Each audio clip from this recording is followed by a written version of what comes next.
आज का लेक्चर जो कि हम करने जा रहे हैं कंप्रेसिबिलिटी फैक्टर के ग्राफ्स, वो ग्राफ्स तभी हमें समझ में आएंगे जब पिछले क्लास के वॉन डर वाल्स इक्वेशन को जो हम लोगों ने लिखा था उस इक्वेशन में जो अलग अलग टर्म्स थे जैसे स्मॉल a स्मॉल b जो वॉन डर वाल्स कांस्टेंट थे वो आपको अच्छे से समझ में आते हो बेटा।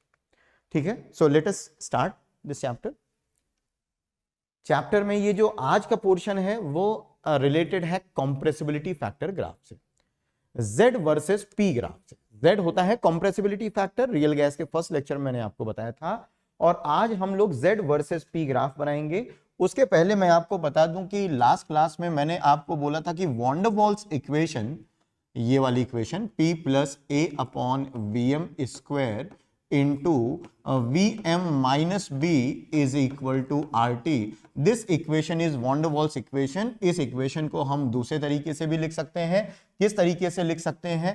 हम इसको P plus AN square upon V square into V minus NB is equal to NRT लिख सकते हैं। इस इक्वेशन में बच्चों स्मॉल a और स्मॉल b कॉन्स्टेंट्स हैं, और ये कॉन्स्टेंट्स को बोलते हैं वॉन डर वाल्स कांस्टेंट। और आपको मालूम है कि a और b दो कांस्टेंट्स को, a को van der Waals constant a, b को van der Waals constant b। a represent करता है अट्रैक्शन को, b रिप्रेजेंट करता है रिपल्शन को एक तरह से, और वो चीजें आज हम लोगों को क्लियर होंगी। सो आज स्टार्ट करते हैं कंप्रेसिबिलिटी फैक्टर के graph. So let us begin with Z versus P graph. Z versus P graph काफी इंपॉर्टेंट होते हैं, Z versus P graph. Exactly इनको समझना भी जरूरी है कि ये ऐसे ग्राफ ही क्यों होते हैं। सो बच्चों सबसे पहले तो मैं आपको ये बताना चाहूंगा कि Z वर्सेस P ग्राफ पहले कुछ गैसेस के लिए एक्सपेरिमेंट करके ये ग्राफ्स बनाए गए। Y एक्सिस पे Z, X एक्सिस पे प्रेशर है, मतलब प्रेशर के साथ कंप्रेसिबिलिटी फैक्टर का वेरिएशन, ये एक्सपेरिमेंट कर करके कुछ गैसेस के लिए ग्राफ बनाए गए। तो मैं कुछ गैसेस के लिए आपको ग्राफ बना के बता रहा हूं जो एक्सपेरिमेंट से ऑब्जर्व किए जाते हैं। बच्चों ये जो लाइन है, ये line, this is Z is equal to 1, this is Z is equal to 1, और आपको मालूम है कि Z is equal to 1 ideal gas के लिए इक्वेशन होती है। एक्चुअली आइडियल गैस का Z 1 होता है। सो एक्चुअली ये वाली जो लाइन है, आप बोल सकते हो ये जो Z की वैल्यू है ये आइडियल गैस के लिए है। ठीक है, तो ये हमारा रेफरेंस है, ध्यान रखना ये हमारा रेफरेंस है, ये आइडियल गैस के लिए Z की वैल्यू है। अब अलग अलग गैसेस के लिए एक्सपेरिमेंट कर करके, मतलब P की अलग अलग वैल्यूज के लिए, प्रेशर की अलग अलग वैल्यूज के लिए Z की अलग अलग वैल्यूज पता की जाती हैं एक्सपेरिमेंटली वो जो ग्राफ आते हैं वो कुछ इस तरह से आते हैं बच्चों। मान लो ये ग्राफ एक आया, सपोज ये ग्राफ है नाइट्रोजन का, फिर ऐसे ही मान लीजिए कुछ दूसरी गैस के साथ एक्सपेरिमेंट किए गए तो ये ग्राफ सपोज CO2 का हो गया। मतलब अलग अलग गैसेस के लिए जब हम ग्राफ बनाते हैं तो ये ग्राफ कुछ ऐसे आते हैं। कुछ गैसेस के लिए ग्राफ ऐसे भी आते हैं, जैसे हाइड्रोजन और हीलियम के लिए, ये हाइड्रोजन के लिए ग्राफ हो गया, ये हीलियम के लिए ग्राफ हो गया, ये ग्राफ ऐसे आते हैं। ये मैं रूम टेम्परेचर की बात कर रहा हूं। अगर रूम टेम्परेचर पे Z वर्सेस P के इन गैसेस के ग्राफ बनाए जाएं तो एक्सपेरिमेंट से कुछ ऐसे ये ग्राफ आते हैं। कैसे आते हैं बच्चों? एक्सपेरिमेंट से। याद रखना this is at room temperature, so temperature is actually room temperature, आप 298 केल्विन बोल सकते हो। इसका मतलब सभी गैसेस के लिए हमने टेम्परेचर की वैल्यू सेम रखी है, और ये ग्राफ एक्सपेरिमेंटली ऑब्टेन होता है। मैं अभी तक ये बात कर रहा था कि Z versus P, compressibility factor versus pressure के ये ग्राफ अलग अलग गैसेस के लिए अगर रूम टेम्परेचर पे बनाए तो ये ग्राफ कुछ ऐसे आते हैं। ये एक्चुअल में एक्सपेरिमेंटली आते हैं।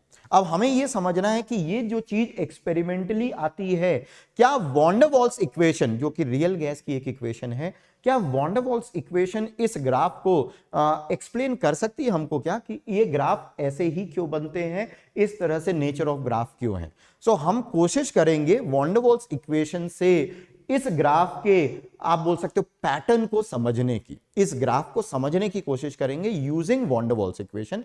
Late me first tell you that this is experimentally obtained. Now we are going to explain this graph on the basis of van der Waals equation, right. Van der Waals equation की मदद से इसको explain या justify करने की कोशिश करेंगे। सो बच्चों यहां पे मैं इस पूरे ग्राफ को, इस पूरे प्रेशर एक्सिस को मैं 3 प्रेशर डिविजन्स में डिवाइड करूंगा, एक्चुअली 3 प्रेशर सिचुएशंस में डिवाइड करूंगा। सो एग्जैक्टली मैं क्या बोल रहा हूं, मैं आपको ये बोल रहा हूं कि एक प्रेशर की वैल्यू आप बोल सकते हो कि एक हो गया लो प्रेशर, सो ये जो प्रेशर का रेंज है, ये जो प्रेशर की रेंज है, इसको मैं बोल रहा हूं लो प्रेशर रीजन है। मतलब ये लो प्रेशर के लिए वैल्यूज हैं। लो प्रेशर का मतलब है बच्चे, जो हम लोग अभी जैसे हम लोग जिन प्रेशर्स में डील करते हैं, जैसे नॉर्मली रूम प्रेशर 1 एटीएम का प्रेशर, 2 एटीएम का प्रेशर, 3, 4, 5 एटीएम का प्रेशर, ये सब क्या है? लो प्रेशर है। ठीक है बेटा, ये लो प्रेशर है। ठीक है, फिर एक इधर सेक्शन हो गया जहां पे मैं बोल रहा हूं very high pressure, very high pressure, very high pressure, very high pressure. और बेटा ये एक तरह से ये वाला जो रीजन है वो एक तरह से हाई प्रेशर का बोल सकते हो। कई बार बच्चों का बोलना होता है कि सर हाई प्रेशर और वेरी हाई प्रेशर में डिफरेंस क्या होगा? डिफरेंस है बेटा, वेरी हाई प्रेशर का मतलब आप 200 एटीएम, 300 एटीएम इस तरह से प्रेशर की वैल्यू समझो। और ऑब्वियसली लो प्रेशर और उस वेरी हाई प्रेशर के बीच में एक हाई प्रेशर रीजन हो गया। सो मैंने अपनी कन्वीनियंस के हिसाब से इस प्रेशर एक्सिस को, एक्चुअली ये जो प्रेशर की वैल्यूज हैं उनको 3 पार्ट्स में डिवाइड कर दिया। लो प्रेशर में, एक हाई प्रेशर, और तीसरा है वेरी हाई प्रेशर में। ठीक है, वेरी हाई प्रेशर में। अब इन 3 प्रेशर्स के लिए हम ये देखते हैं कि शुरुआत में अगर आप देखो ग्राफ का नेचर, तो लो प्रेशर में बच्चे, बट अगर आप किसी भी suppose let us fix for nitrogen, so nitrogen का आप देखो, ये नाइट्रोजन का ग्राफ लो प्रेशर में मतलब Z की वैल्यू डिक्रीज हो रही। आप ध्यान से देखना बेटा, अगर मैं लो प्रेशर में मूव कर रहा हूं, लो प्रेशर में लेफ्ट से राइट मूव करता हूं, तो Z की वैल्यू डिक्रीज होती है, फिर एक पॉइंट के बाद ये धीरे धीरे इंक्रीज होती है और फिर आफ्टर ऑल 1 से ऊपर चली जाती है। अब इस ग्राफ को हम एक्सप्लेन करने जा रहे हैं on the basis of van der Waals equation, right, on the basis of van der Waals equation. चलिए इसको एक्सप्लेन करते हैं। So van der Waals equation मतलब ये वाली इक्वेशन लिखी हुई है ना। अब इसको मैं 3 अलग अलग केसेस में डिवाइड करने वाला हूं। सो एक्चुअल में जो केसेस हैं अब वो सुनिएगा। पहला केस, केस 1, ये कंडीशन डिपेंडेंट केसेस है, कंडीशन डिपेंडेंट केसेस हैं। सो केस 1, केस 1, केस 1 इन लो प्रेशर सिचुएशन, ध्यान से सुनना बेटा, इन लो प्रेशर सिचुएशन, अगर लो प्रेशर है तो, लो प्रेशर का मतलब है इस वाले प्रेशर रीजन में, मतलब 2 एटीएम, 4 एटीएम, 8 एटीएम, 10 एटीएम, इस प्रेशर को हम लोग लो प्रेशर ही बोलते हैं। ठीक है, ठीक है, अगर ऐसा है, अगर लो प्रेशर है, प्रेशर बच्चे कम है तो वॉल्यूम ज्यादा होगा। ध्यान से सुनना, अगर प्रेशर कम है तो वॉल्यूम ज्यादा होगा, अगर प्रेशर कम है तो वॉल्यूम ज्यादा होगा। अगर वॉल्यूम ज्यादा है तो बी, जो कि आफ्टर ऑल वॉल्यूम करेक्शन था, उसको हम एक बड़ी वैल्यू, ये वाली क्वांटिटी, फिर से मैं ये लिख रहा हूं, ये एक्सप्रेशन फिर से मैं लिख रहा हूं, ये एक्सप्रेशन था P plus A by VM square into VM minus B is equal to RT। अब चूंकि प्रेशर कम है तो वॉल्यूम ज्यादा है, वॉल्यूम ज्यादा मतलब ये चीज ज्यादा है, लार्ज है, ये चीज लार्ज है।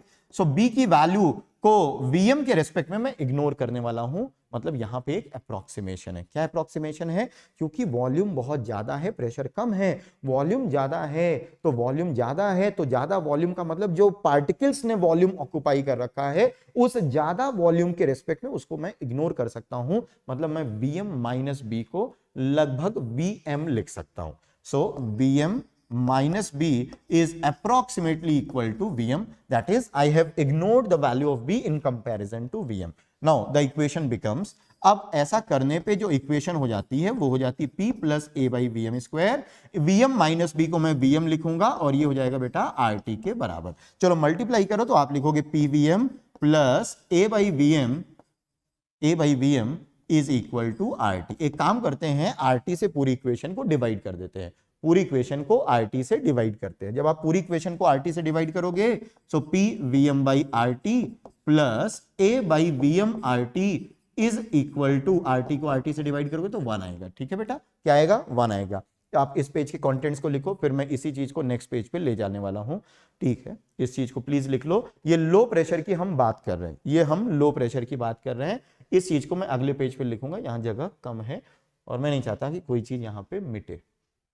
हम लो प्रेशर में बात कर रहे हैं, हम लो प्रेशर में बात कर रहे हैं और हमारे लिए जो लो प्रेशर में सिचुएशन है वो ये आ गई, P VM by RT plus A by VM RT is equal to 1। अब एक चीज को आप रिकॉल करो, क्या P VM बाई RT को मैं Z लिख सकता हूं?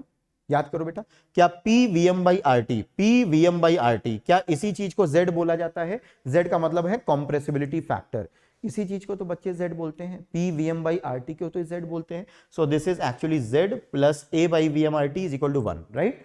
सो this is Z plus A by VM RT is equal to 1, right? अब इसको नेक्स्ट पेज पे ले चलते हैं और अब मैं लिख रहा हूं लो प्रेशर में बात हो रही थी, so p VM by R T plus A by VM R T is equal to 1, जिसको मैं लिख सकता हूं this is Z, so Z is equal to 1 minus a upon VM R T, this is Z is equal to 1 minus a upon VM R T, this is the value of Z और this is van der Waals equation in low pressure reason या low pressure conditions में ये von der Waals equation है, या आप बोल सकते हो z की वैल्यू है लो प्रेशर कंडीशन में, लो प्रेशर कंडीशन में ये z की वैल्यू है, so this is the value of z in low pressure. याद रखिएगा बेटा, ये लो प्रेशर सिचुएशन में z की वैल्यू है। एक चीज देखो आप बेटा, लो प्रेशर में आपने लिखा z is equal to 1 minus something, और जो चीज माइनस कर रहे हो वो नेगेटिव नहीं हो सकती। आप देखो ना, a upon V M R T बच्चे नेगेटिव नहीं हो सकता, तो z is equal to 1 minus something, इसका मतलब है कि लो प्रेशर सिचुएशन में z की वैल्यू 1 से कम आने वाली है। लो प्रेशर सिचुएशन में z की वैल्यू 1 से कम आने वाली है। यहां से ये चीज पता चलती है that the value of z is less than 1, that the value of z is less than 1 in low pressure situation. अच्छा, z अगर 1 से कम है तो कौन से फोर्सेस डोमिनेट करते हैं? कि अगर z 1 से कम है तो अट्रैक्टिव फोर्सेस उस सैंपल में डोमिनेट कर रहे होंगे। तो ये बात बिल्कुल सही है कि लो प्रेशर रीजन में, लो प्रेशर सिचुएशन में which forces dominate, which forces dominate, attractive forces dominate, attractive forces dominate. ठीक है, अट्रैक्शन डोमिनेट करता है बेटा। अब एक बार फिर से मैं वो ग्राफ बनाता हूं ताकि उस चीज को एक्सप्लेन कर सकूं। हमने z वर्सेस p ग्राफ बनाया था अभी पिछले पेज पे, ये z is equal to 1 line थी, this was z is equal to 1 line, और हमने किसी एक गैस, मान लो नाइट्रोजन के लिए एनालिसिस कर रहे थे, तो कुछ ऐसा ग्राफ आया था बेटा, कुछ ऐसा ग्राफ आया था। मैंने सिर्फ एक गैस के लिए बनाया, सारी गैसेस के लिए मैंने यहां पे नहीं बनाया, ताकि हम इस चीज से समझ सकें कि ये क्या एक्सप्लेन हो रहा है। अच्छा, लो प्रेशर मतलब इस वाले रीजन में अगर मैं बात करूं, इस वाले, ये लो प्रेशर रीजन है बेटा, है ना, यही तो लो प्रेशर रीजन है, लो प्रेशर रीजन है। अगर मैं लो प्रेशर में प्रेशर बढ़ाता हूं, प्लीज ध्यान से सुनना, अगर मैं लो प्रेशर में प्रेशर बढ़ाता हूं, मतलब इसी रीजन में मैं लेफ्ट से राइट मूव करता हूं, इसी रीजन में मैं लेफ्ट से राइट मूव करता हूं, इसी रीजन में मैं लेफ्ट से राइट मूव करता हूं, मतलब लो प्रेशर रीजन में ही मैं प्रेशर की वैल्यू को अगर थोड़ा थोड़ा इंक्रीज करूं, देखो क्या होगा।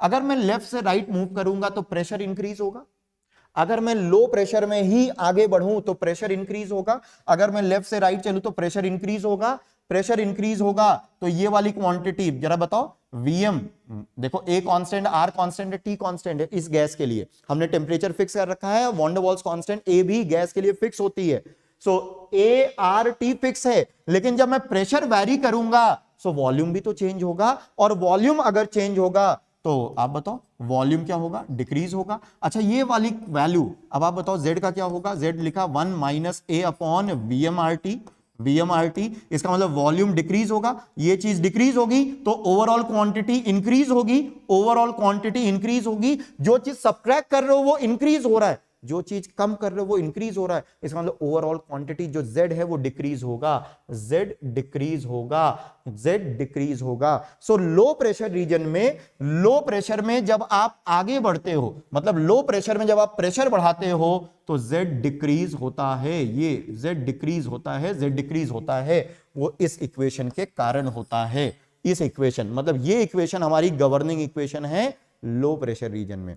तो ये जो एक्चुअल एक्सपेरिमेंटल ग्राफ है वॉन डर वॉल्स इक्वेशन में, अगर मैं एक अजम्पशन ले लूं कि लो प्रेशर में Vm माइनस बी को अगर मैं Vm लिख दूं, तो ये जो एक्सपेरिमेंटल ग्राफ है ये अच्छे से एक्सप्लेन हो जाता है, नेचर ऑफ ग्राफ एक्सप्लेन हो जाता है कि हां, अगर मैं लो प्रेशर में हूं और अगर प्रेशर बढ़ाता हूं तो z की वैल्यू डिक्रीज होगी, डिक्रीज होगी, डिक्रीज होगी, डिक्रीज होगी, फिर थोड़ी देर के बाद ये इंक्रीज होने लगती है ना, इंक्रीज होने लगती है, उसके बारे में भी बात करते हैं।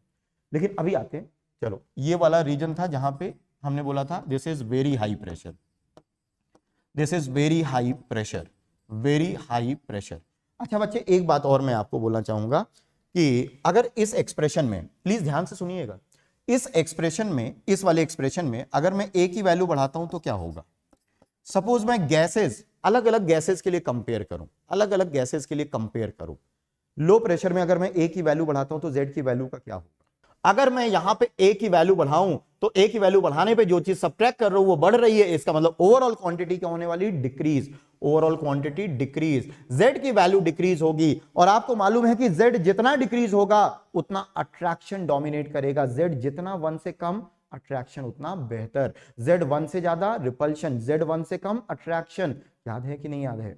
इसका मतलब z डिक्रीज होगा। z डिक्रीज होने का मतलब है एक तरह से सैंपल में कौन से फोर्सेस इंक्रीज हो रहे हैं, अट्रैक्शन, अट्रैक्शन इंक्रीज होगा। तो A gives a measure of attractive forces, A gives a measure of attractive forces, और A बढ़ने के साथ Z डिक्रीज होगा। इसको हम पीछे वाले ग्राफ में जो हमने लास्ट पेज पे ग्राफ बनाया था, ये वाला ग्राफ, इससे समझ सकते हैं। जैसे जब मैं इस ग्राफ को बनाता हूं तो बच्चों का एक क्वेश्चन आता है कि सर आपने CO2 का ग्राफ N2 के नीचे क्यों बनाया? ऑल्दो ये एक्सपेरिमेंटल ग्राफ है, लेकिन अब हम लोग इसको जस्टिफाई कर सकते हैं।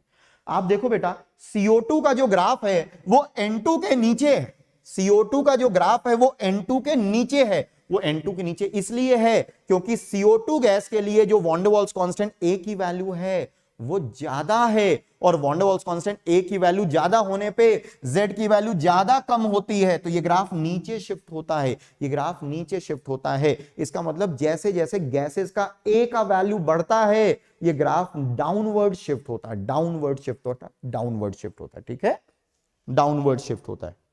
ये ग्राफ किधर शिफ्ट होगा बच्चे? नीचे शिफ्ट होगा, ठीक है। अब इसके बाद हम देखते हैं वेरी हाई प्रेशर में कैसा बिहेवियर होगा। सो हमने ये देखा कि A का वैल्यू बढ़ने के साथ साथ ये ग्राफ डाउनवर्ड शिफ्ट होता है, A का वैल्यू बढ़ने के साथ ये ग्राफ डाउनवर्ड शिफ्ट होता है, ठीक है बेटा। हम लोग बात कर रहे थे कि अगर मैं A की वैल्यू बढ़ाता हूं, van der Waals constant A की वैल्यू बढ़ाता हूं तो ये ग्राफ नीचे शिफ्ट होगा। तो अगर, अब मेरी बात ध्यान से सुनना, अगर मैं आपसे बोलूं कि इसी ग्राफ पे H2O वेपर्स के लिए भी कर्व ड्रॉ करो, H2O वेपर्स के लिए भी कर्व ड्रॉ करो, इसी ग्राफ पे मैं आपसे बोल रहा हूं कि H2O वेपर्स के लिए भी कर्व ड्रॉ करो, तो आपसे मेरा क्वेश्चन है कि मैं जो कर्व बनाऊंगा H2O के लिए वो नाइट्रोजन से ऊपर बनाऊं या नाइट्रोजन और CO2, मतलब मैं ऑप्शंस दे रहा हूं आपको, मैं ऑप्शंस दे रहा हूं मैं आपको, मतलब क्या क्या ऑप्शंस दे रहा हूं, देखो क्या क्या ऑप्शंस दे रहा हूं। क्या मुझे ये वाला ग्राफ बनाना चाहिए H2O का, या मुझे, this is first option to you, क्या मुझे ये वाला ग्राफ बनाना चाहिए H2O का, ये वाला ग्राफ बनाना चाहिए H2 का, दिस इज सेकंड ऑप्शन, या CO2 से भी नीचे जाऊं, या CO2 से भी नीचे जाऊं, और ये थर्ड ऑप्शन। मतलब अगर मुझे इसमें H2O वेपर्स के लिए एक कर्व ड्रॉ करना हो अपने से, एक्सपेरिमेंट से तो आएगा ही आएगा, लेकिन अपने से अगर ड्रॉ करना हो तो बताओ मैं क्या बनाऊं, 1 बनाऊं, 2 बनाऊं या 3 बनाऊं, 1 बनाऊं, 2 बनाऊं या 3 बनाऊं, किधर बनाऊं? यहां पे एक ही कॉन्सेप्ट है, H2O वेपर्स का A का वैल्यू मैंने आपको लास्ट क्लास में बताया था, ड्यू टू हाइड्रोजन बॉन्डिंग जो H2O वेपर्स की A की वैल्यू है, van der Waals constant A की वैल्यू वो CO2 से भी ज्यादा होती है, CO2 से भी ज्यादा होती है, और A जितना ज्यादा होगा ग्राफ उतना नीचे होगा, A जितना ज्यादा होगा। इसका मतलब अगर मुझे H2O का बनाना हो बेटा, सो H2O का ग्राफ इस तरह से बनेगा, ये H2O वेपर्स का ग्राफ बनेगा, ठीक है।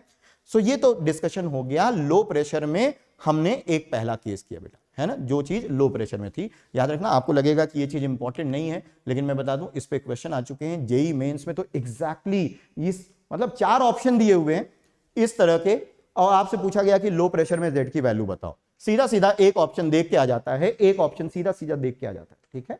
चलिए अब बात करते हैं हाई प्रेशर में, मतलब इस वाले रीजन में, इस वाले रीजन में। तो अगले पेज पे चलेंगे और केस 2 हाई प्रेशर में डिस्कस करते हैं, in fact very high pressure, this is high pressure, this is high and this is very high. So very high पे चलते हैं, ठीक है, नेक्स्ट पेज पे।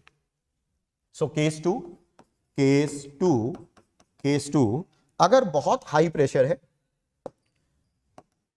वेरी हाई प्रेशर, अगर बहुत हाई प्रेशर है तो जो हमारे पास इक्वेशन थी P plus A by VM square into VM minus B is equal to RT, अब आप रिकॉल करो, अब P की वैल्यू बहुत ज्यादा है ना, तो अब हमें यहां पे एक अजम्पशन करना, P की वैल्यू ज्यादा का मतलब आप समझो 150, 200 ATM, 300 ATM ऐसी प्रेशर की वैल्यू है, ये काफी ज्यादा है। अब आप मुझे ये बताओ, क्या आपको नहीं लगता कि A बाई VM स्क्वायर, परसों उन्होंने डिस्कस किया था कि A by VM square pressure correction term है। A by VM square pressure correction, correction का मतलब समझते हो, किसी चीज में गलती हो गई तो उसको थोड़ा सा ऐड कर दिया या सब्ट्रैक्ट कर दिया ताकि वो चीज सही हो जाए। सो जो करेक्शन टर्म है वो ओरिजिनल वैल्यू, अगर प्रेशर बहुत ज्यादा है, if P is very large, after all है तो ये correction term he.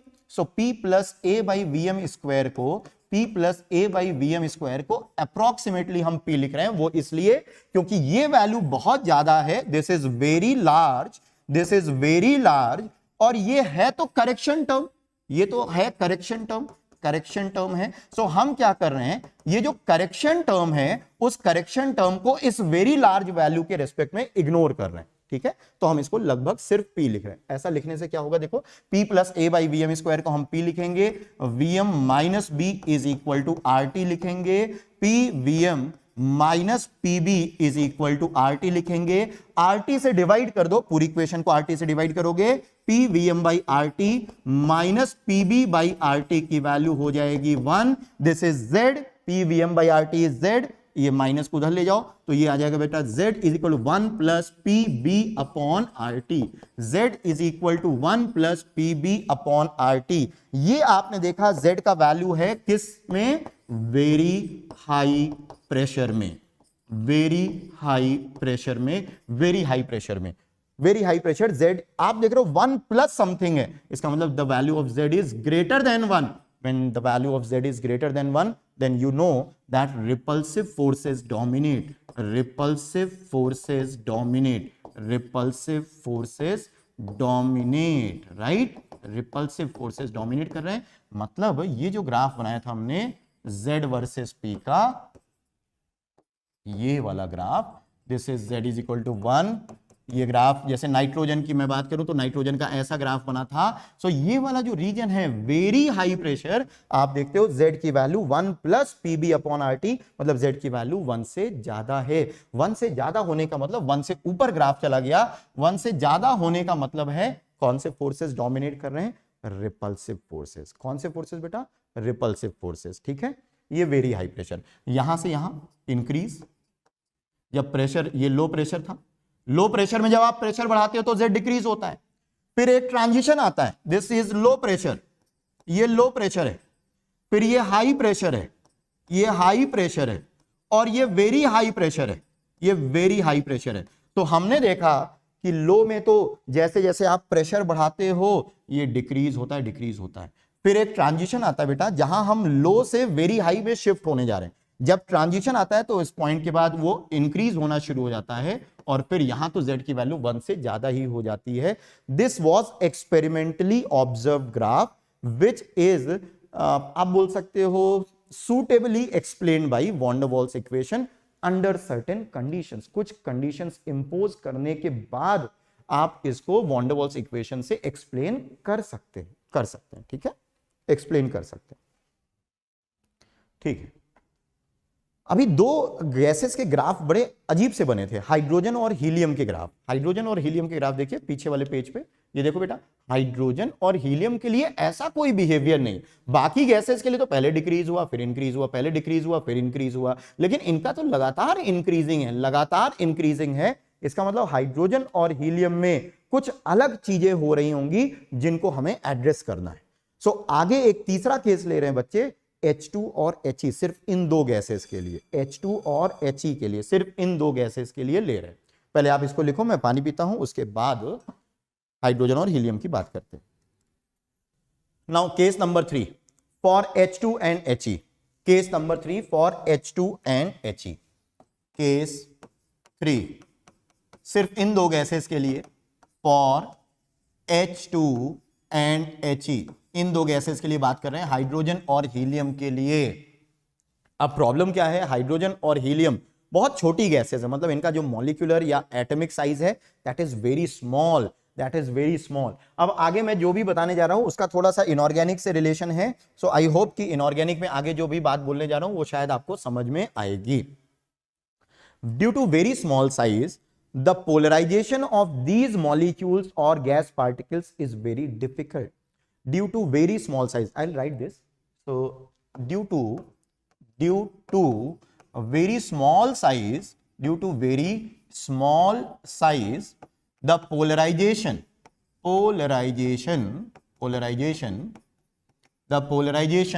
of H2 and He is very difficult. Now will you tell me why it is difficult? Due to small size nucleus अपने electrons को tightly hold करता है, उसका attraction electrons पे ज्यादा होता है, बिल्कुल सही है। जब अट्रैक्शन ज्यादा होगा तो उनका रैंडम मूवमेंट, उनका पोलराइजेशन डिफिकल्ट होगा। अच्छा, पोलराइजेशन अगर नहीं होगा तो चार्जेस डेवलप नहीं होंगे, चार्जेस डेवलप नहीं होंगे तो अट्रैक्शन नहीं आएगा, मतलब there will be no interaction between gas particles. आप बोल सकते हो कि अट्रैक्शन ऑलमोस्ट मिसिंग होगा क्योंकि पोलराइजेशन नहीं हो रहा है। सो इसीलिए क्योंकि बहुत डिफिकल्ट है, hence the value of A is approximately 0। और पिछली क्लास में मैंने चलते चलते एक डेटा शीट आपको शेयर की थी जहां पे मैंने आपको कुछ गैसेस के लिए A और B की वैल्यूज लिखी हुई आपको बताई थी। आप उस डेटा शीट को भी देख लेना, उसमें जो A की वैल्यू है, van der Waals constant A की वैल्यू, वो हाइड्रोजन और हीलियम के लिए बहुत बहुत कम है, ऑलमोस्ट जीरो के आसपास है।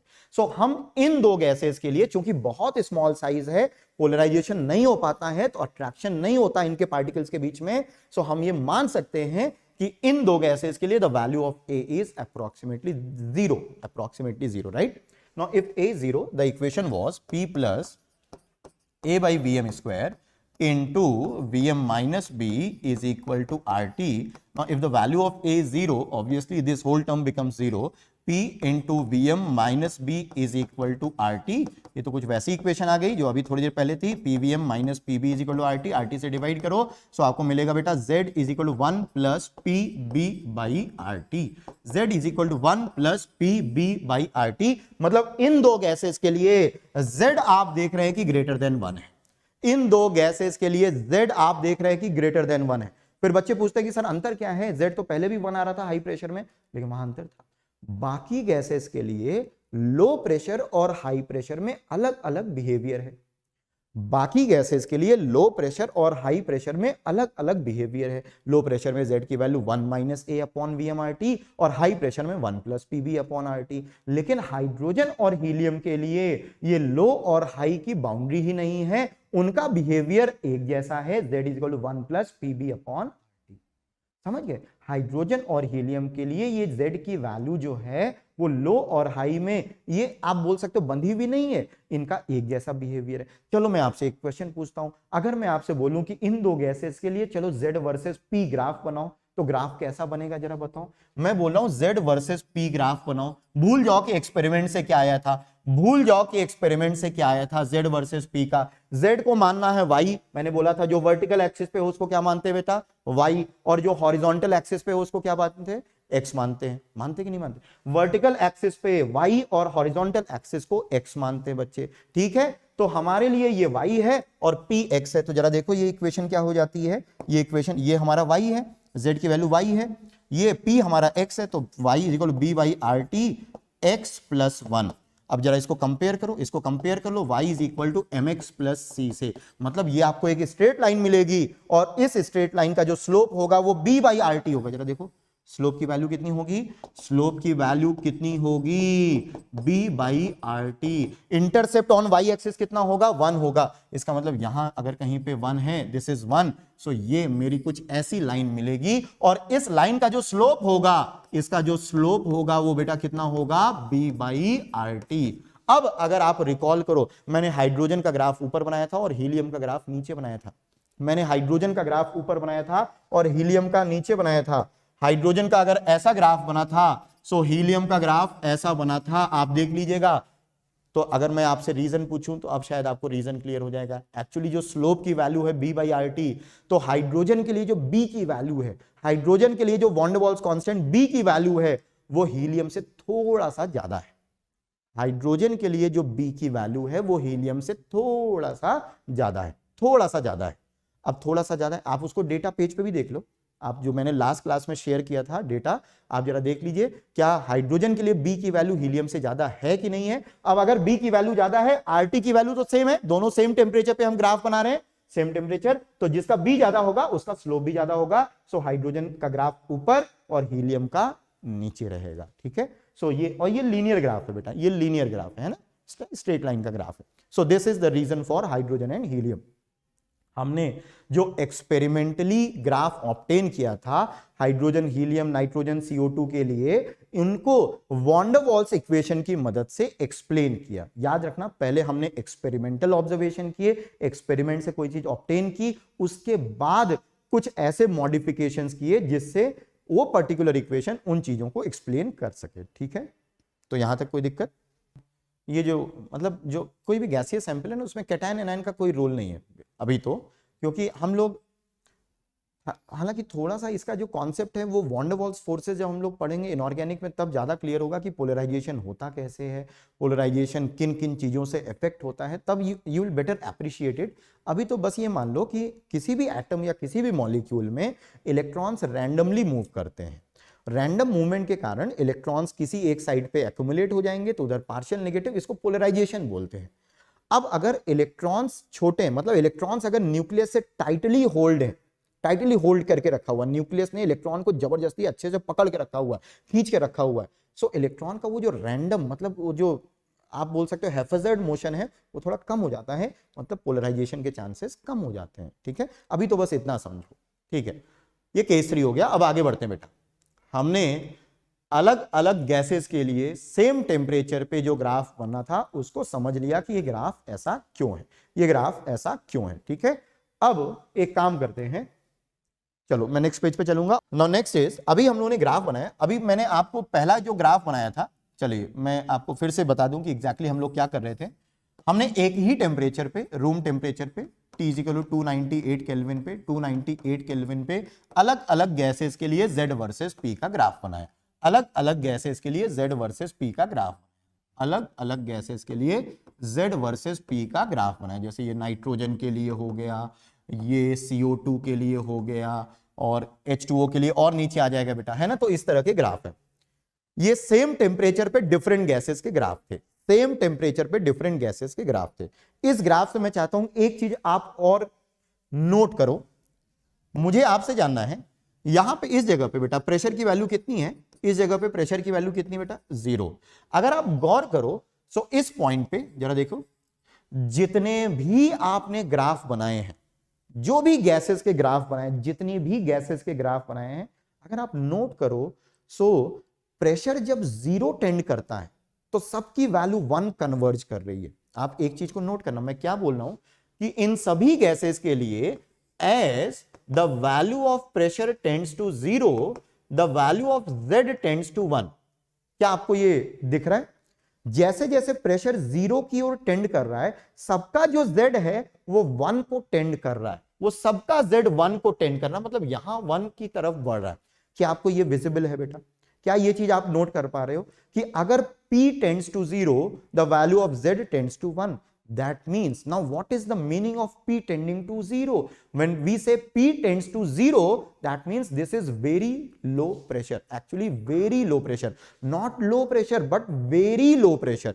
P tends to 0 का मतलब है बेटा, P tends to 0 का मतलब है very low pressure, very low pressure. जब प्रेशर बहुत कम होगा, जैसे 0.001 atm, 0.01 atm, जब प्रेशर बहुत कम है तो रियल गैसेस का बिहेवियर कैसा होने लगता है, कैसा होने लगता है, आइडियल जैसा होने लगता है। When P tends to 0, that means as pressure tends to very low value, the value of Z tends to 1. So at very low pressure, real gases tend to behave like ideal gases. ये तब है, इस वाले point की बात मैं कर रहा हूं, मतलब जब प्रेशर की वैल्यू बहुत कम होगी तो Z की वैल्यू किधर टेंड करती है, 1, ठीक है। इसमें कोई दिक्कत? कुछ बच्चे पूछते हैं, जैसे चलो मैं CO2 की ग्राफ की बात करता हूं, कुछ बच्चे बोलते हैं कि सर इस पॉइंट का क्या सिग्निफिकेंस है, इस पॉइंट का, क्योंकि यहां पे भी तो Z 1 है। जरा देखो, जरा ग्राफ पे देखो बेटा, Z की वैल्यू 1 है। देखिए बच्चे, इस ग्राफ पे यहां पे Z की वैल्यू क्या है, इस पॉइंट पे Z की वैल्यू क्या है, 1। इस पॉइंट पे z की वैल्यू क्या है 1, कि ऑब्जर्वेशन तो अच्छा है और ये बढ़िया है कि यहां z की वैल्यू 1 हमें दो जगह मिल रही है।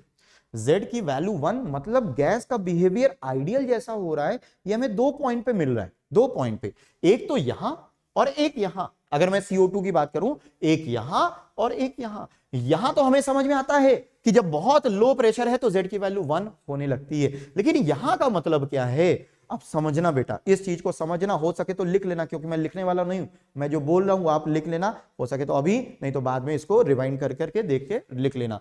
सुनना आप मेरी बात, जब z की वैल्यू यहां पे बात करते हैं मतलब वेरी लो प्रेशर, जब प्रेशर बहुत कम है तो गैसेस का बिहेवियर आइडियल जैसा। आइडियल जैसा मतलब क्या है? आइडियल का मतलब है there are no interactions. Ideal का मतलब क्या है बेटा? There are no interactions. Please समझिएगा, आइडियल का मतलब है there are no interactions, neither attraction nor repulsion. तो यहां वेरी लो प्रेशर में, वेरी लो प्रेशर का मतलब वॉल्यूम बहुत ज्यादा है, प्रेशर बहुत कम है, पार्टिकल्स बहुत दूर दूर है, एक पार्टिकल यहां है तो एक पार्टिकल उधर है, बहुत दूर दूर पार्टिकल्स हैं। जब दूर दूर पार्टिकल्स हैं तो इनके बीच ना तो अट्रैक्शन है ना रिपल्शन है, ना अट्रैक्शन है ना रिपल्शन है, पार्टिकल्स बहुत दूर दूर है। इसका मतलब है neither attraction nor repulsion, neither attraction nor repulsion. ये इस पॉइंट का सिग्निफिकेंस है। अब आते हैं इस पॉइंट के सिग्निफिकेंस पे। ये वो पॉइंट है जहां पे अट्रैक्टिव और रिपल्सिव फोर्स, अब आप समझना बेटा, यहां पे इस जगह हुआ क्या, जब आप लो प्रेशर में आगे बढ़ रहे थे तो z की वैल्यू 1 से कम हो रही थी। इसका मतलब 1 से कम हो रही थी मतलब अट्रैक्शन डोमिनेट हो रहा था। सो अट्रैक्शन बढ़ रहा, अट्रैक्शन बढ़ रहा, अट्रैक्शन बढ़ रहा, अट्रैक्शन बढ़ रहा, फिर एक पॉइंट पे आके मिनिमा हो जाता है। उसके बाद जब आप प्रेशर बढ़ाते हो तो देखो, है तो अभी z की वैल्यू 1 से कम, लेकिन ये ग्राफ ऊपर बढ़ने लगा। ऊपर बढ़ने लगा मतलब पहले जो अट्रैक्शन बढ़ रहा था, अब धीरे धीरे रिपल्सिव फोर्सेस भी बढ़ने लगे, और रिपल्सिव फोर्सेस बढ़ने के कारण ये धीरे धीरे z की वैल्यू 1 से ऊपर होने लगी। ये वो पॉइंट है जहां पे अट्रैक्शन और रिपल्शन दोनों एग्जैक्टली एक दूसरे को काउंटर बैलेंस कर लेते हैं। ये वो पॉइंट है जहां पे अट्रैक्शन और रिपल्शन दोनों एक दूसरे को काउंटर बैलेंस कर लेते हैं। अब दोनों में अंतर समझो। यहां मैं कह रहा था कोई अट्रैक्शन रिपल्शन है ही नहीं, इस जगह मैं कह रहा हूं कि कोई अट्रैक्शन रिपल्शन है ही नहीं, और इस जगह मैं बोल रहा हूं कि अट्रैक्शन और रिपल्शन एक दूसरे को काउंटर बैलेंस करते हैं। आई होप दोनों में डिफरेंस, जो कि सिग्निफिकेंट डिफरेंस है, समझ में आ रहा होगा। मैं बोल रहा हूं कि इस पॉइंट पे अट्रैक्शन और रिपल्शन है ही नहीं, और मैं यहां पे बोल रहा हूं कि अट्रैक्शन रिपल्शन तो है, लेकिन दोनों के जो मैग्नीट्यूड्स हैं वो एक दूसरे को कॉम्पेंसेट मतलब एग्जैक्टली बैलेंस कर रहे हैं। आप समझ रहे हो दोनों चीजों में अंतर क्या है? I hope this is clear to you. तो इस चीज का मतलब है कि यहां पे तो कोई इंटरैक्शन है ही नहीं, और यहां का मतलब है इंटरैक्शन तो है, लेकिन जितना अट्रैक्शन उतना ही रिपल्शन, जितना अट्रैक्शन उतना ही रिपल्शन। ठीक है, ये मतलब है।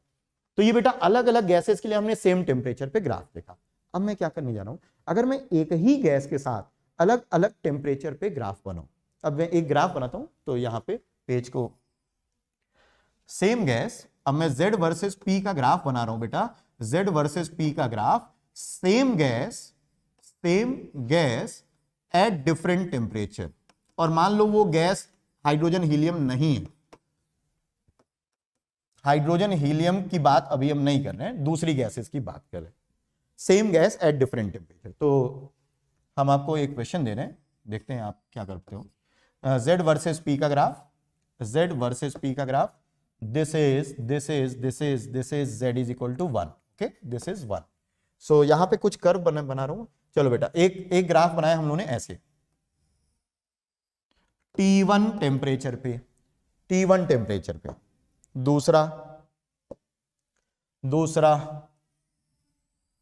T2 टेम्परेचर पे, ठीक है, तीसरा किससे बना लें, वाइट से, चलो, तीसरा T3 टेम्परेचर पे तीन अलग अलग कलर से बनाए, तीनों एक ही हो गए, पता नहीं क्या है। राइट साइड में दो के कलर अलग अलग है, इधर वाला कलर, चलो ठीक है। अभी तो ये वाला ग्राफ T1 टेम्परेचर पे है, ये वाला ग्राफ T2 टेम्परेचर पे है, ये वाला ग्राफ T3 टेम्परेचर पे है। ये इधर एक ही पॉइंट पे इंटरसेक्ट करेंगे नहीं करेंगे उससे आपको मतलब नहीं, कर भी सकते हैं नहीं भी कर सकते हैं, वो इश्यू नहीं है।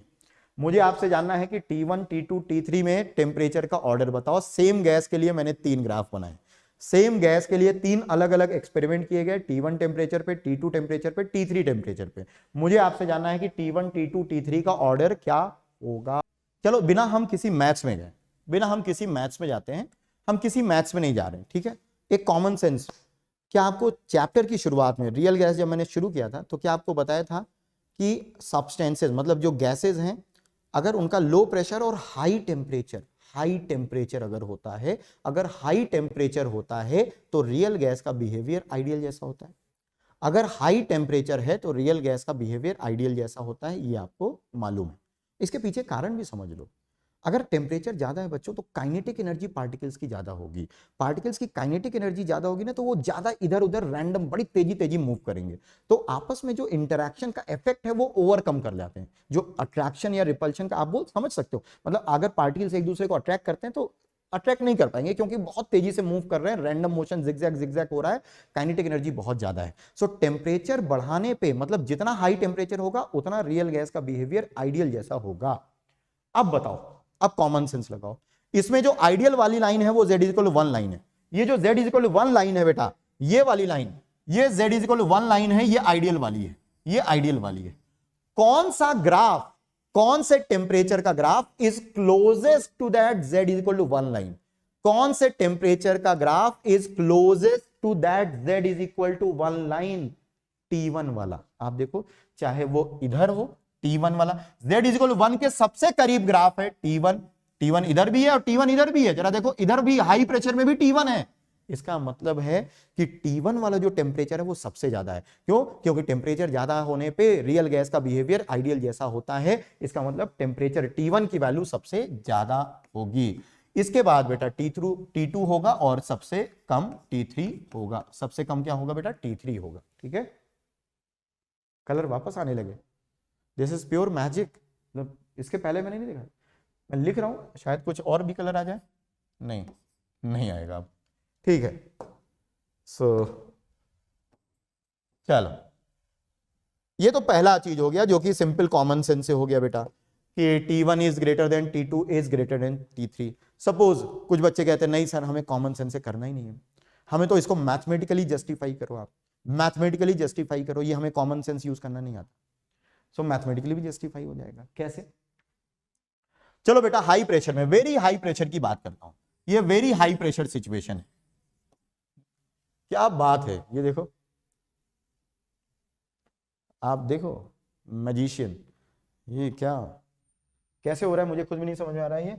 सो वेरी हाई प्रेशर, अगर बहुत ज्यादा प्रेशर है, प्लीज सारा फोकस यहीं पे, क्योंकि यहां पल पल रंग बदल रहा है, देखिए सफेद हो गया, पीला हो गया। वेरी हाई प्रेशर अगर है, इधर वाले रीजन की बात करता हूं, तो Z की वैल्यू हमने लिखी थी 1 plus PB upon RT। Z की वैल्यू क्या लिखी थी बेटा? 1 plus PB upon RT very high pressure. बाकी चीजों को छोड़ो आप, अगर मैं यहां बोलता हूं कि टेम्परेचर अगर बढ़ाता हूं, अगर मैं टेम्परेचर बढ़ाता हूं, सपोज अगर बेटा टेम्परेचर बढ़ाता हूं, टेम्परेचर बढ़ाने पे ये वाली क्वांटिटी घटेगी, मतलब Z की वैल्यू घटती है। अगर हाई प्रेशर में, वेरी हाई प्रेशर में हम जाते हैं तो टेम्परेचर बढ़ाने पे Z की वैल्यू घटती है। अब आप मुझे बताओ कि वेरी हाई प्रेशर में सबसे कम Z किसका है? जिसका ग्राफ सबसे नीचे होगा, जिसका ग्राफ सबसे नीचे है वो है T1, इसका मतलब T1 वाला टेम्परेचर सबसे ज्यादा है, T1 वाला टेम्परेचर सबसे ज्यादा है। अब आ जाते हैं लो प्रेशर में, ठीक है। लो प्रेशर में अगर मैं आऊं इधर वाले रीजन में, लो प्रेशर में जो इक्वेशन गवर्न करती है वो होती है Z equal 1 minus A upon VMRT। अब जरा लो प्रेशर में बात करते हैं, टेम्परेचर बढ़ाओगे तो ये ओवरऑल क्वांटिटी घटेगी, जो चीज सब्ट्रैक्ट कर रहे हो वो कम हो रही है, इसका मतलब Z की वैल्यू बढ़ेगी। सो लो प्रेशर रीजन में जिसका Z ज्यादा उसका टेम्परेचर भी ज्यादा, जिसका Z ज्यादा उसका टेम्परेचर भी ज्यादा। सो किसका टेम्परेचर ज्यादा है? देखो Z सबसे, इन तीनों ग्राफ में सबसे ज्यादा, सबसे ऊपर Z कौन सा है? T1 वाले कर्व का, इसका मतलब T1 की वैल्यू ज्यादा होगी। So T1 is greater than T2 is greater than T3, same gas at 3 different temperatures, तो आपने ये ग्राफ देखा, ठीक है। So this is Z versus P graph, this is Z versus P graph. हमने Z वर्सेस P ग्राफ को explain करने की कोशिश की with the help of van der Waals equation under different situations, under different situations, ठीक है बेटा। ये Z वर्सेस P के ग्राफ हमें समझने जरूरी होते हैं, ये Z वर्सेस P के ग्राफ हमें समझने जरूरी होते हैं, ठीक है। अब मैं आगे बढ़ूंगा, वॉन डर वॉल्स इक्वेशन हम लोग का खत्म होता है, लेकिन रियल गैस की प्रॉब्लम क्या है कि वॉन डर वॉल ने एक शानदार कोशिश की है ना, उनके एफर्ट्स को हम लोग इग्नोर नहीं कर सकते हैं, उनके एफर्ट्स को हम लोग लेसन नहीं कर सकते हैं। उन्होंने एक शानदार कोशिश की रियल गैस के लिए एक इक्वेशन देने की, लेकिन प्रॉब्लम ये है कि ठीक है उन्होंने इक्वेशन दी तो उस इक्वेशन से हमारे थोड़े रिजल्ट्स बेहतर हो जाते हैं, लेकिन मैं बता दूं जैसा मैंने क्लास की शुरुआत जब रियल गैस स्टार्ट किया था, आज तक कोई ऐसी इक्वेशन नहीं बनी है जो कि रियल गैसेस के बिहेवियर को एक्यूरेटली डिस्क्राइब कर सके। इसका मतलब von der Waals equation first effort था, तो हम लोगों को ये बनता था पढ़ना, वॉन डर वॉल्स इक्वेशन से थोड़े बेहतर रिजल्ट्स आते हैं, लेकिन मैं बता दूं 100% अच्छे रिजल्ट्स नहीं आते।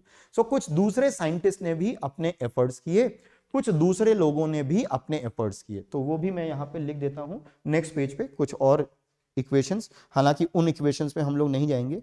नेक्स्ट पेज पे मैं चल रहा हूं, नेक्स्ट पेज पे some other equations of real gases, some other equations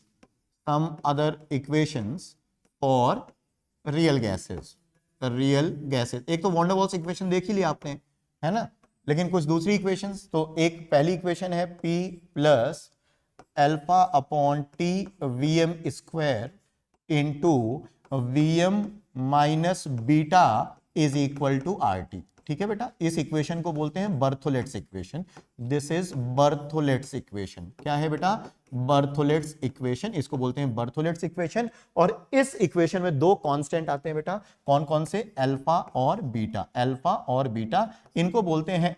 अब चूंकि ए और बी का नाम वॉन डर वॉल ने अपने नाम के ऊपर रख लिया, तो बाकी लोगों को बहुत बुरा लगा कि दो दो कांस्टेंट के नाम अपने ही ऊपर रख लिए, तो बाकी लोग भी पीछे नहीं रहने वाले थे। वॉन डर वॉल ने एक एग्जाम्पल सेट कर दिया, तो इन्होंने कहा कि अल्फा और beta will be called Berthelot's constant, Berthelot's constant, right, Berthelot's constant, Berthelot's constant, ठीक है बेटा। फिर एक और equation, this is one of the equation, the other is p into e की power a upon VM RT into Vm minus B is equal to RT, p e की power a upon Vm RT, Vm minus B is equal to RT, this is called Dieterici's equation. अब ये थोड़ा spelling मुझे देखनी पड़ेगी, एक minute में देख लूं ताकि ये नाराज ना हो जहां कहीं पे भी हो। Dieterici's equation DIE TRICI, Dieterici's equation. और यहां पे बेटा जो स्मॉल a और स्मॉल b हैं, जो स्मॉल a और स्मॉल b हैं, those are small a and small b। ये जो इक्वेशन है इसमें small a and small b are called Dieterici's constant, Dieterici's constant, constant. Van der Waals constant नहीं है, डायटरीसीज कांस्टेंट, ठीक है। तो ये दो इक्वेशन और हो गई, बर्थोलेट्स इक्वेशन और डायटरीसीज इक्वेशन। ये अपने अपने जस्टिफिकेशन थे लोगों के, साइंटिस्ट के, ठीक है। लेकिन फिर अब इन सब की आप बोल सकते हो कि एकदम बादशाह आने वाला है, the king of all equations आने वाली है। एक फिलॉसफी आई उस समय, मैं बता दूं, वॉन डर वॉल्स इक्वेशन थोड़ी सक्सेसफुल थी, मतलब रिजल्ट्स को एक्यूरेटली प्रेडिक्ट करने में। बर्थोलेट्स इक्वेशन में थोड़ी एक्यूरेसी बढ़ जाती है, इस इक्वेशन से थोड़ी और एक्यूरेसी बढ़ जाती है, लेकिन अभी भी ये 100% एक्यूरेट नहीं है। अभी भी ऐसा नहीं कि ये रियल गैस के बिहेवियर को बिल्कुल पूरी परफेक्टली डिस्क्राइब करती है या डिस्क्राइब करती नहीं करती। तो उस समय एक फिलॉसफी आई, मतलब उस समय के साइंटिस्ट में एक विचार आया, एक फिलॉसफी आई। फिलॉसफी ये आई कि रियल गैस इतनी कॉम्प्लिकेटेड गैस है, इतनी कॉम्प्लेक्स गैस है कि उसका सिर्फ दो कांस्टेंट से, सिर्फ दो कांस्टेंट से, देखो ए बी अल्फा बीटा, और वॉन डर वॉल्स में भी दो कांस्टेंट, सिर्फ दो कांस्टेंट की मदद से आप रियल गैस जैसी कॉम्प्लेक्स गैसेस का इक्वेशन नहीं बना सकते। दैट वाज अ फिलॉसफी, मतलब ये थॉट था कि सिर्फ दो कांस्टेंट की मदद से अगर आप सोचो कि रियल गैस के लिए आप एक इक्वेशन बना लोगे, तो आप नहीं बना सकते हैं, आप नहीं बना सकते, आप एक्यूरेसी कॉम्प्रोमाइज करोगे। तो इस फिलॉसफी को एक बंदे ने बड़ी सीरियसली ले लिया, इस फिलॉसफी को एक बंदे ने बहुत सीरियसली ले लिया। किस फिलॉसफी को?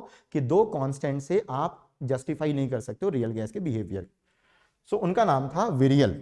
So the next equation is virial equation.